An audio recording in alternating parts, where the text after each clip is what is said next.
So you want to go through this because we're... Yes, sir. Yep. So as we look, if you don't mind, next slide, please. So to get after some of the specifics here, so in terms of as we look at trying to categorize or compartmentalize all of the effort that's being done, and again, yeoman's effort that's being done across the state, local, city, state, county, and our federal partners to solve and create the conditions for not only the short term but also long term. So these are what we would essentially propose for consideration and for discussion today in terms of lines of effort for the FWICC. Governor, you're in terms of what, as Mr. Hollins and I were talking about, the categories that you are, I think, referred to as the five buckets. So we wanted to make sure that those were nested and that those were clear. So foster employment and economic development, remedy the public water supply infrastructure and confidence, provide health and human services, support educational opportunities in early childhood development, and lastly, develop a model for statewide implementation, which speaks to what you were getting after earlier, Doctor, relative to not just framing for success here in Flint, but frankly developing a roadmap for success for statewide and possibly for other states across the country. Is this an order of priority? And if so, okay, because the first one should be like the fourth one, because it's, you know. They're not prioritized. Okay. Unless the team were to say we want to prioritize these, and that would be a collective or executive decision. But these would be the lines of effort, and then the various objectives of the various committees would all support these. So if from the sake of time, we want to discuss these as well. So feedback from the group. Yeah, usually the one of the problems we run into, and this is always just getting people to agree on the convention, is you have a lot of tasks and activities that are actually could legitimately be put under more than one line of effort. A great illustration is a lot of the educational efforts you can put separately, you could put under in terms of actually improving health and human service, because it could be behavioral issues, and you could as well put under economic development, because having a great education is fundamental to having economic development. So it's more, people need to understand that these lines actually, there's a lot of blending of them, and it's more, the important thing is it's on one of the lines, and you understand the codependencies. And if you don't mind me adding something to there, of course, Governor, that codependency is vitally important, but this also allows the committee to gain efficiency in operation from a, if you don't mind the term, return on investment, because if you're doing something in a category here and that action will create a result or an outcome, and that will then, as the Governor articulated, codependencies, and you'll see results across multiple lines of effort. An example, a town hall. That clearly would obviously help and would get after a couple of these different elements up here, particularly if you start, depending upon the content of the town hall. Okay. Any other thoughts on this, or? No, the other issue that, again, it needs to be integrated in some fashion is the whole quality of life issue. And again, that could be on multiple lines, but particularly when you're talking about bringing back a community, there's a true codependency between economic development and quality of life, and that's issues such as everything from blight elimination to rehabbing homes to the riverfront development to those kind of opportunities. Could this be umbrellaed by quality of life, all 5 points? Again, you want separate lines, so right. I would come back. It's more making sure we cover the quality of life issue in some ways, and how they tie together. I'd almost suggest, Harvey, that really the quality of life is the convergence of each of these things. That's right, yeah, exactly. And perhaps we reframe the end state, and that's the beauty of this process. It's designed to be iterative, meaning we cycle back to it, based upon people's expertise, and so perhaps we go back and we try to weave quality of life into the end state, because that is truly what we're trying to achieve.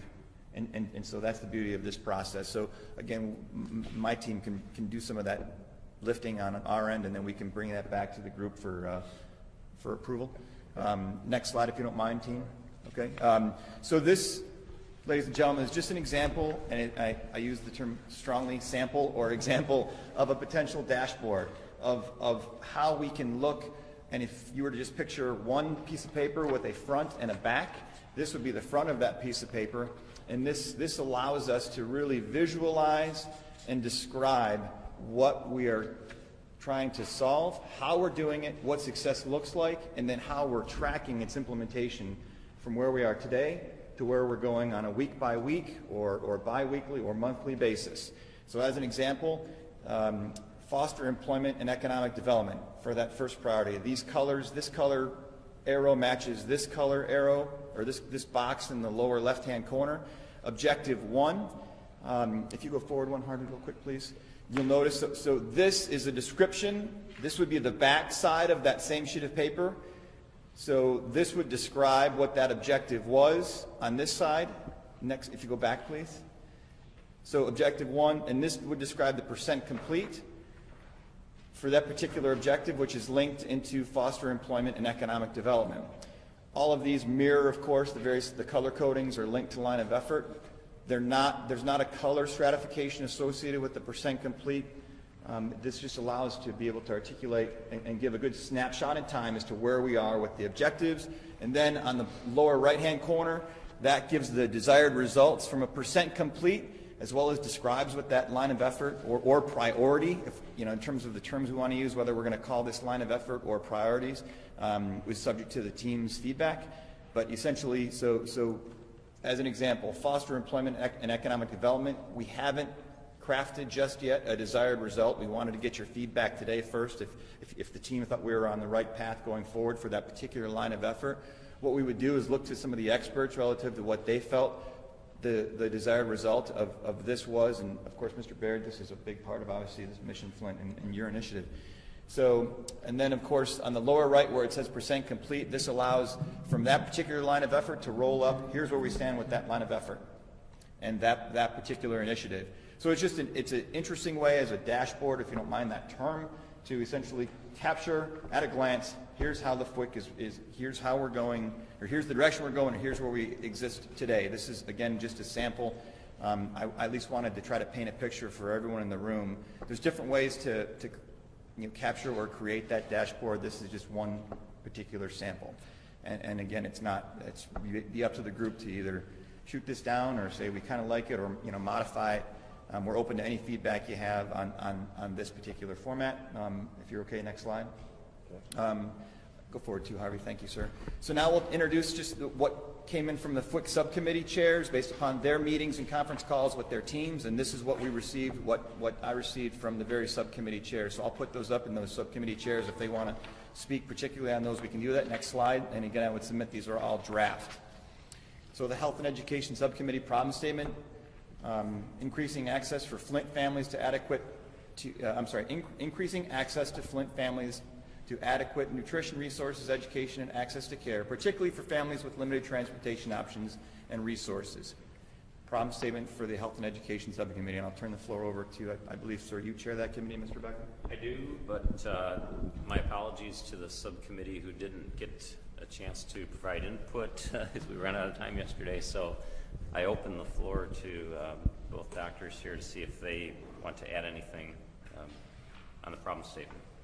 I would delete particularly for families with limited transportation options and resources, just end at access to care.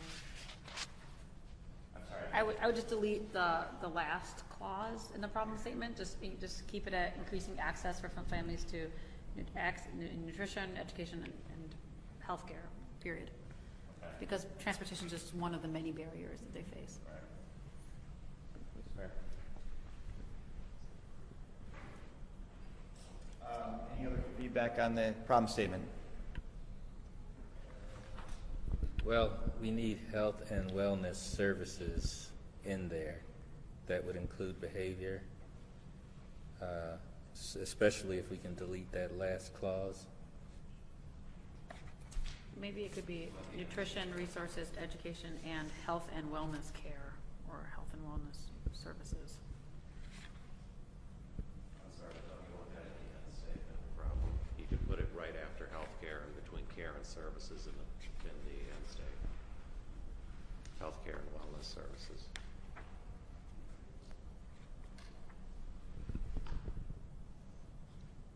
Well, I guess you could say that about everything in that first sentence under the problem statement. One of the techniques we try and use when crafting a problem statement is to not articulate a solution. And that gives a little more flexibility in terms of how you attack a problem.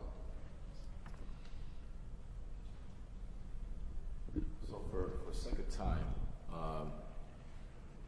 this is a draft, and let's, by the next FWICC meeting, come to a final. So we can throw up some ideas right now really quick, but we don't have to actually fix it right now. Is that fair enough for everyone? Yeah, we can work on it in our committee.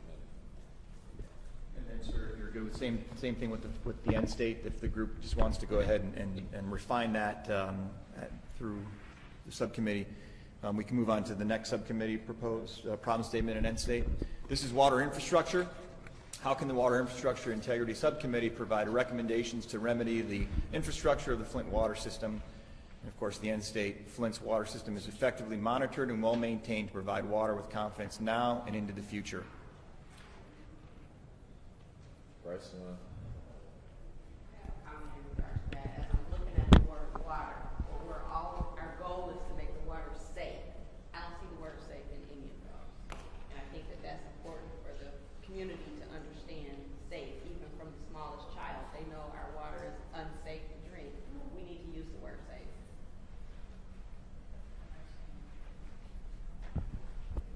Yeah, so infrastructure and water quality are two separate committees, and I could be wrong, but would safety fit more appropriately under quality as opposed to infrastructure? Under quality. So we'll Cheryl, if you don't mind, we'll table that for the next slide that's coming up here. Yeah, go ahead. We might consider adding some words that the end state should be financially sustainable. That's, I mean, the goal is to get an infrastructure that can be paid for by the citizens and could be supported.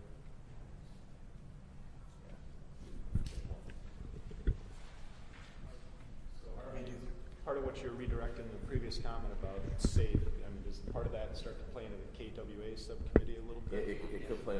So you're going to see some overlap. So it's okay for the overlap to occur because we want that integration. So I wouldn't keep them in separate silos. You do want the integration.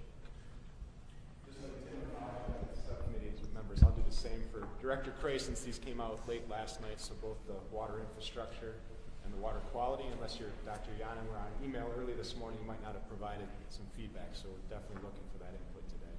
Okay, so we can move on to the quality and just capture some really quick comments on that as we look at quality. How can the Water Quality Subcommittee establish the criteria to build confidence in the Flint water system is the problem statement. With an end state, confidence has been restored in the city of Flint's public water supply. Now here's where safety comes up. Cheryl, you're saying that the community wants to hear safe?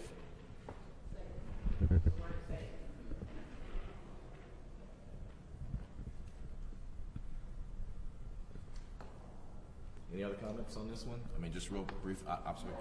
With the safe, I think I'm going to repeat myself, but again, because of the particularities of lead in drinking water, that generally I think we should be kind of careful with how that word is used, because safe water can indeed be in the public water supply, but then once it enters individual homes, at that point it might not always be safe. So we also don't want to use the term in a way that misleads people to think that they no longer ever have to take precautions. So it's a little bit tricky, but I'm sure there's a way to do it. I think the goal is to make sure that Flint's water is as safe as other cities. Yeah. Like that's the short-term goal here. I've always been in trouble with the word safe, and being careful, you know, and getting ready to say the next thing here. But safe in some people's mind might be 0 parts per billion of lead, and is that reality? You're going to have problems. But yet we meet the lead and copper oil standards, but we still have problems. So if we want to be a model, then we need to optimize water quality to protect public health. So is that the goal, or is the goal minimal compliance? I'm just trying to figure out how to take what you just said to communicate to the end user that their water is okay to drink. Yeah. To that point, confidence has been restored in the city of Flint's public water supply so that tap water is suitable for human consumption.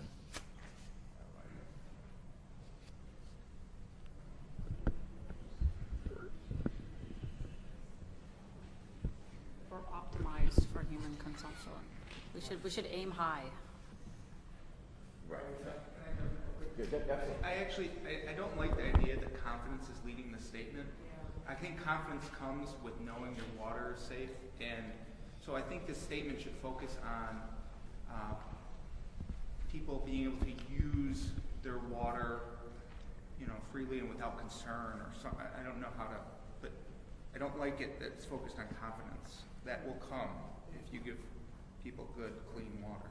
Okay. I think also that confidence comes with honest information. And so, good clean water can be established up to a point when there's lead-bearing plumbing. And then there has to be honest information for people to know what they need to do to protect themselves further if their definition of safety is 0 parts per billion, which is not an irrational definition because the only safe level of lead in drinking water is 0 parts per billion. So, so I think that somewhere in there with confidence and safety has to be honest public information.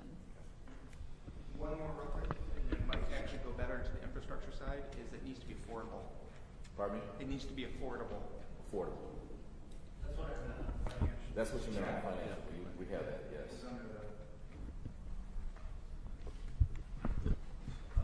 Yes.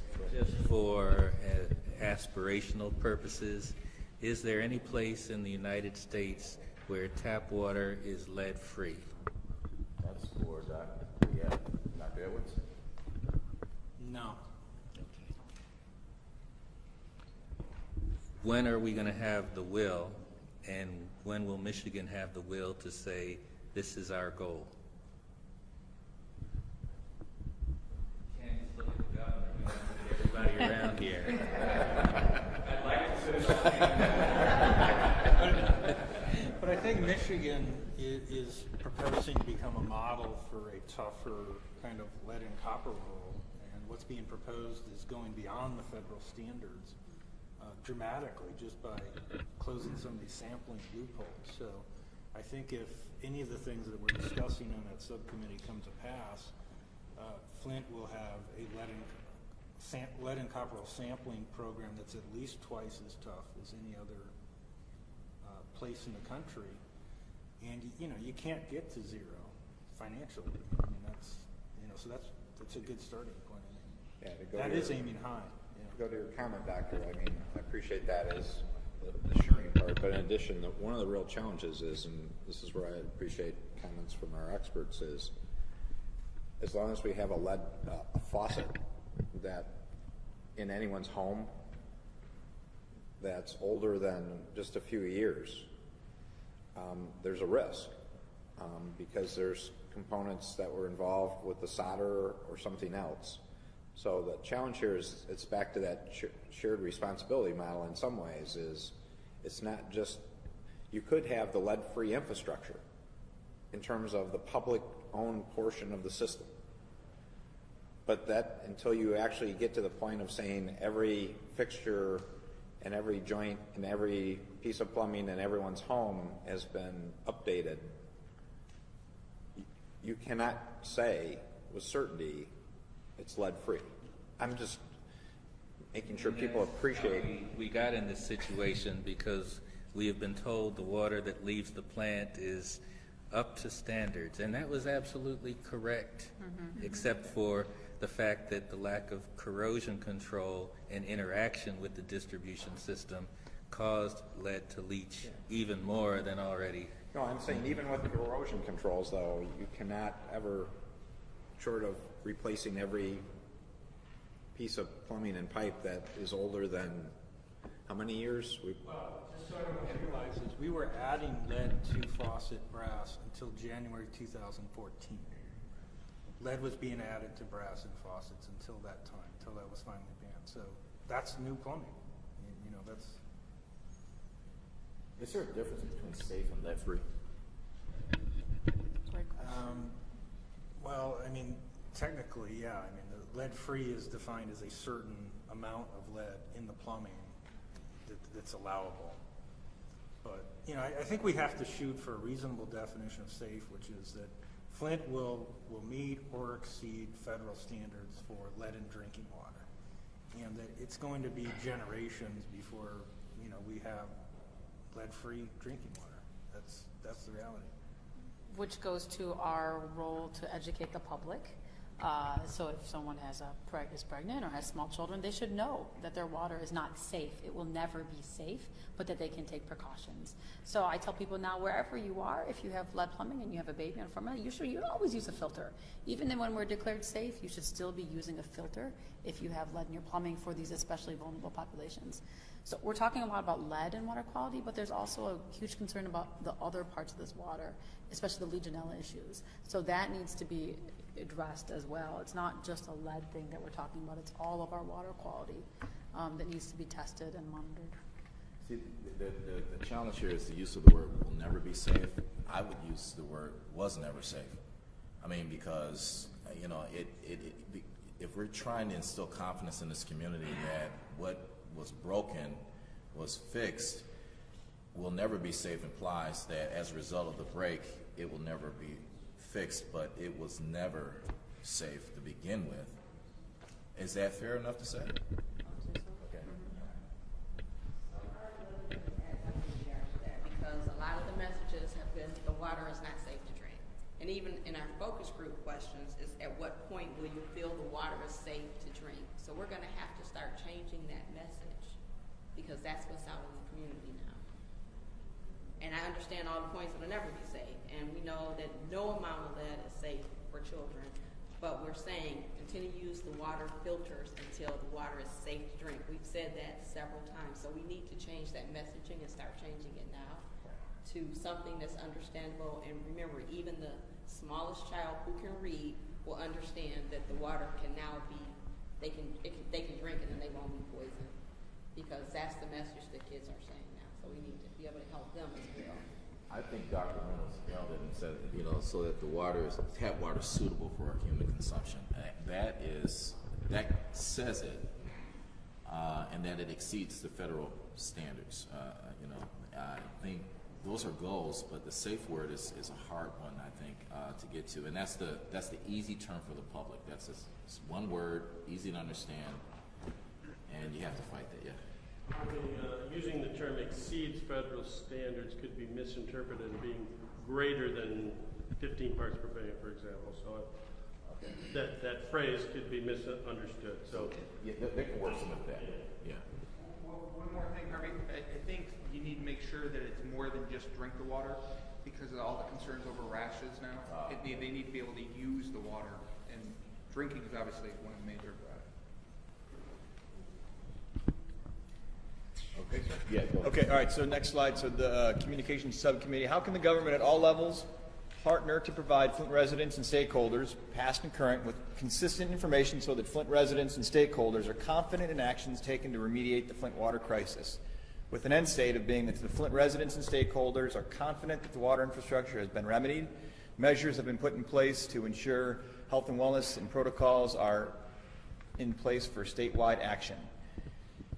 And I also want to thank Derek Britt, who's also from Flint, participating with us on this. I didn't mention your name earlier, Derek, so I apologize. He's my fraternity brother, so I'm going to hear from him a little bit after the meeting.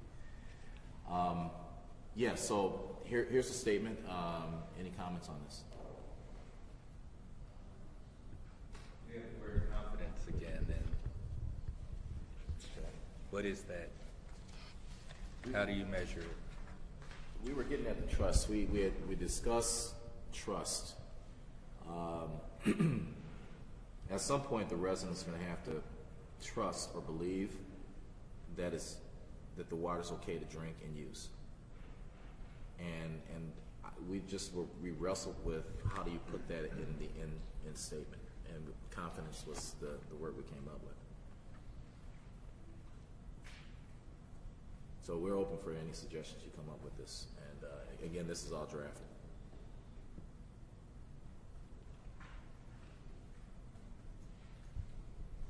Okay. Infrastructure, water infrastructure, I don't think this is just about infrastructure, correct? Okay. So that the water situation or whatever has been remedied. Okay, system, situation, or, okay, we'll The decision-making process is fair and equitable, and people are listened to in a neutral forum with respect. I'd like to second that. I think that is so critical, is that, again, precisely because of the critical role that Flint residents have played in, in detecting and remedying the situation. I think that the communications goal, it would be great if it acknowledged that role through, again, some statement about the importance of bidirectional learning, so that there's forums where officials and government is able to hear from and truly listen to the knowledge that the community is bringing to the table. And I assure you, I only listen to Dr. Yana on webcasts. We've never met. okay, that's fair. Okay. Any other comments? All right. Next slide, please. Policy Subcommittee. So how can the state government improve the federal lead copper rule and interdepartmental and agency communication and notification protocols to ensure that the drinking water quality of Flint and Michigan residents is protected in an aggressive, uniform, transparent, and scientifically valid manner, with the end state that the drinking water quality for Flint and Michigan residents is subject to the strongest standards and testing and monitoring protocols in the country based on the best available science and subject to stringent communications and notification standards that respect the needs of all residents in an open and transparent manner.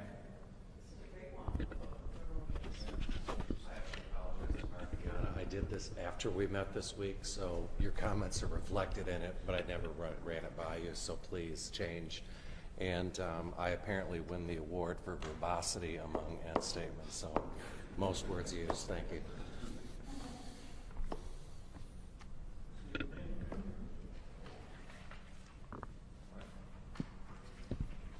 Okay. Last subcommittee, I'm sorry. For KWA, safe and affordable drinking water for Flint requires an examination of the cost drivers for the current system and the cost for future affordable water quality. With the end state is a clear picture of the components of fair and accurate costs and water rates that will support a system that provides safe and affordable drinking water for the residents of Flint.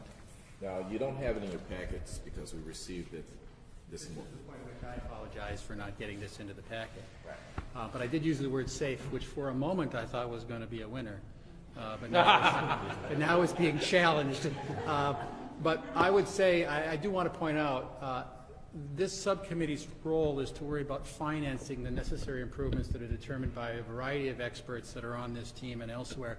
And so our focus is, once that's determined what a quality drinking water system would need to be, our focus is on how to make that happen financially and how to make it sustainable, I think is the word, because clearly funding and sustaining it financially over time is a real challenge. We know there have been discussions of high cost, and so I only have the safe part in there only because we presume the other groups will develop whatever this group believes is the best water system and the necessary water system for the people of Flint, and then we're going to work on the finance side to assure that it is both affordable and sustainable. I like the clear picture piece of it because when you talk to residents here, they're not really, they don't believe that the KWA was the best solution for them. That's what you hear on the ground. This has nothing to do with the county or and the decisions that's been made. So having a clear component of what they're buying and what they're paying for is going to be really important for this community. I mean, would you agree with that, Dr. Reynolds? I mean, 100%. Or $1 million a month, if the figure's correct. So we'll make sure we'll send this out to you sometime over the weekend, so you'll have this statement, and if you have any recommendations for changing it, certainly get it over to Treasury, and they'll take your comments. And what we'd like to do is conclude this next week, and so we have these statements out. I intend on, once we have these statements approved, using this stuff when we talk to the community. They're very simple to understand. In fact, for our committee, I want to just run the statement by residents. Does this make sense to you?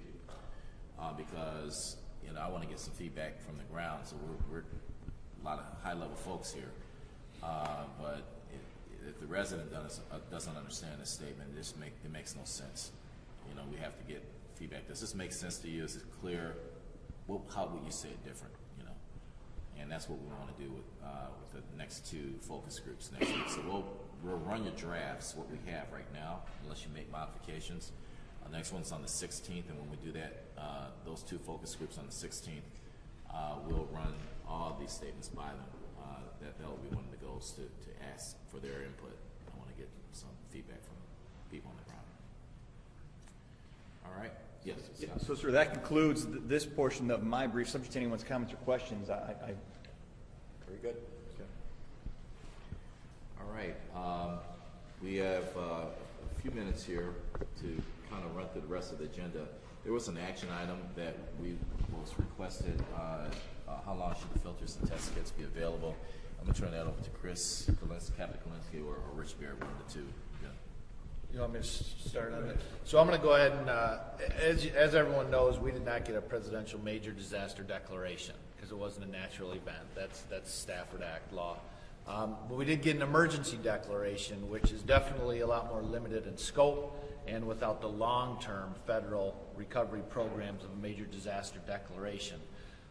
Usually it's meant to meet a specific emergency need or prevent a major disaster from occurring. So in the instance of a hurricane coming, they know it's going to hit, they will declare an emergency, get commodities, water, generators, ship everything in. Now they have the stuff pre-positioned for when a disaster hits. It's meant to be short-term, 3 weeks. I mean, it's not a disaster declaration. And a lot of people have confusion on that. Having said that, the declaration we received was a declaration of an emergency for commodities, specifically commodities of water, filters, replacement cartridges, and test kits, as well as technical support from FEMA. It's also called direct federal assistance. On April 14th, this emergency declaration will end, which again was for water, filters, cartridges, and test kits. What I want to do, or what we want to do, is extend this to August 14th of 2016. Now again, I want to remind everybody, this is meant for short term, so us even asking for an extension is a pretty significant issue or hurdle that we're working through. But based on the potential timelines, and these are huge planning assumptions of when the right people are saying the coding is taking effect, or I know those words, I'm not using the right terminology, 2 to 3 months of filter use after that date, that gets us around the August time frame. Having said that, I have had discussions with people on this, and they have said, if things look like they're not going the direction that the governor feels is appropriate to get to the level we need, June, July, just circle back, let them know, and we'll kind of work through this process again. But this is not typical.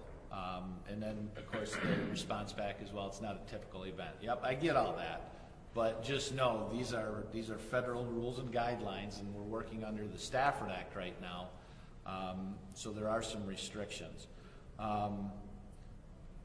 I am going to submit the letter, and simply because of the position I'm in, which is why it doesn't come from the governor. When we get extensions, it usually comes from our side of the House, with clearly the governor's concurrence on it. But we're also looking to make sure that we have buy-in from the FWICC, and Rich, this is where I might want you to add in afterwards, from the FWICC, the city, the county. So I can say in this appeal, so we, the state of Michigan, can say in the appeal that we're all on board with this. Based on where we are now, based on our long-term distribution plan, which we've been working with the community partners on, and that's the pods, We feel we still need to have the ability to get these commodities from the federal government at that reduced rate, the 25% match rate, so we can continue to get the commodities to the citizens of Flint. So that's what I'm kind of looking for, is the concurrence that, and I know I'm seeing looks where, what's the issue? There's no issue. We just want to make sure we're all with the bottom. Put a fine point on this. So this body is really the only body that we have that is composed of various levels of government and expertise. And we believe that this is a big deal request, and we believe that if Captain Kalinsky were able to say that this body endorses and recommends, along with us, that would be powerful and very beneficial to what is an unusual request. So we're actually asking for a motion and a second and a endorsement. You made the motion. Use this opportunity to once again ask for a disaster declaration. I know it was denied, but now that we've used up our time for this emergency, we still have problems. I hear what you're saying, and I will.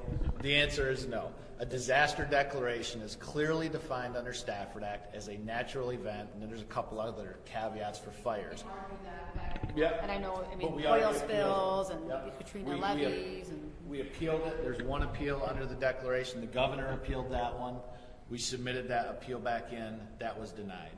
Now we're at the emergency. What we are doing is we're trying to get what's called Category B to help offset some of the costs that we've had with response, the collective we, the collective us. But as far as a Stafford Act declaration of a major disaster, there's nothing more that can be done on that. There's nothing more.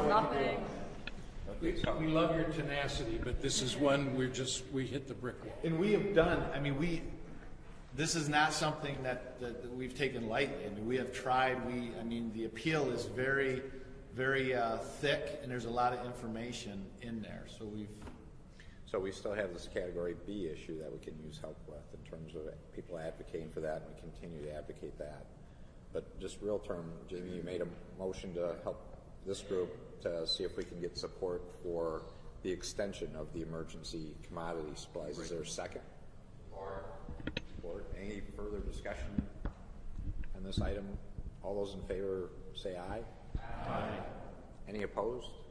So I can say it's unanimous then. So thank you very much. I want to make a note that the city is not represented in this discussion right now, and so we'll seek the city support. Either General McDaniels is not here, Dr. Laura Sullivan is not here, certainly the mayor is not here, and so we want to make sure that the city is reflected in this motion. We'll ask for their support. Governor, is that appropriate? Yep. Yeah. Okay, thank you. James? Would you like a resolution from the Board of Commissioners to go and complement this motion before us today? How quickly could you get it to me? Email me something, I'll put it on the board Monday. Okay. Because we got it, I'll catch up with you after the meeting. No, I appreciate that, Jimmy. Thanks. Thank you. Okay. Yes, Dr. Riddles. It would be helpful if Captain Kalinsky can come speak to the Greater Flint Health Coalition in his clear, concise manner, because that's a forum that has businesses, hospitals, universities, and professional groups. That would be, because if we get Category B, those are some of the agencies we need to probably sit down with. Was that the email you sent me? Yes, and that was with the breakfast, correct? Captain, would you like a resolution from this group on the Category B request, or is it too late for that to do any good? It's not too late. They wanted it obviously today, but because we had some discussions, Monday was good. I just don't want to wait till late Monday. If we can push it through, Rich, any support will help. But We'll do that. We'll do that today. Yes, sir. A resolution. Does that require a motion for a resolution? Memorializing the vote we already just took. Also, it's important to note too that if the August date is not appropriate. You've had discussions. You mentioned that. Oh, you mentioned that. Yeah, and there's no guarantee, and I wanted to make one other point with this, and it came up in a meeting with Dr. Lurie earlier today. You know, we have to start getting that messaging out on the utilization of the filters. We put all these filters out there, and we're still hearing of cases where people are bathing with bottled water, their sole source is bottled water. You know, after this date, if this is the end date, now we have to work on getting bottled water if it's needed in other avenues, and we'll do that. But I just think our messaging and needs to get better on the utilization of the filters, and that the filters are safe. And even though it's been said, and there's certain cases where, you know, pregnant women, children under 6, and if they're breastfeeding, that's a different scenario. But because you can't do bottled water for, you know, 3 years. I mean, we have to continue to move through this. Doctor? What is the status on that one, by the way? Hasn't EPA's testing confirmed that the filters are safe in all cases for all parties? And is that true? Not for all parties. They're still with the statement that, again, bottled water should be used for pregnant women, and particularly. Okay, but that was about. We should revisit that. Or it should be, because that's still their. All the testing has shown these filters are working just great. So that's right. that comment came as out of an abundance of caution, contingent on testing. I think it's confirmed it, but we need to get that resolved quickly. We agree. But this is, and I appreciate your comments, and this is why I asked it last week, because the different levels of leadership, community leaders, the pastoral groups, the faith-based groups, the NGOs, everyone needs to be on the same page with this, because it only takes one person to come up and to make a statement. Now nobody's using the filters again. We'll continue to get the cartridges out there. We have plenty of filters and cartridges. The governor has made sure of that. We'll continue to get them out there as needed. It's just we need to reiterate that messaging. Have you convinced the Attorney General that is so? I haven't, but I can look into that. I understand your comment. So we renewed emergency declaration. Will that bring additional resources? Like, can we have like a surge of door-to-door National Guard, or, you know, people on the ground again, or? Well, the governor has it. We have a declaration, a statewide declaration. That the federal declaration has nothing to do with the National Guard. This emergency declaration from the federal government is very specific to those commodities I mentioned. But if there's something that is needed, that's why we have the State Emergency Operations Center opened up, because when the requests get routed to us, we review them and make things happen. Okay, we're going to move on because we are at 11:30. Just real quick, going through the balance of it. Thanks, Captain Kalinsky, for that. The Water After Action Task Force, we're going to ask them to come to the committee at some point when they complete their reports, that you're up to speed with that. We don't know a specific date when that will be. We're hoping that it will be completed by the end of this month. That's their goal, but we'll report back and let you know if we can nail down a date. We're open to upcoming presentations too for this group. We've had, for example, the group from the Netherlands, and Dr. Yana did a presentation last week on the lead copper rule. I know that the American Association of Waterworks, they're interested in engaging, so it might be interesting hearing from them. So I know a couple of you mentioned bringing other groups in, so just let us know, and we'll see if we can fit them in. The new start time next week is 9 o'clock, so we'll start the meeting at 9 o'clock, and on the 25th, it's Good Friday, we won't be meeting, so that should make a lot of people happy, I guess. Closing remarks, Governor? Well, thank you. I think this is a very healthy discussion. Again, getting the problem statements, the end state defined, something that is a continuing iteration, but we've made a lot of progress on that. I appreciate the subcommittee work. And again, you didn't get as much notice as you might have liked. Let's take that time now to get those tuned up, put in place, and get something that the citizens of Flint can really appreciate and understand. So let's keep working hard. So in the interest of time, I'm going to close there. Thank you, and thank you for your support on the motion. I think that can be very helpful with respect to extending the ability to work with the federal government. FEMA's been a great partner, so I want to give a shout out to FEMA for their partnership. That would be a big help. So thank you.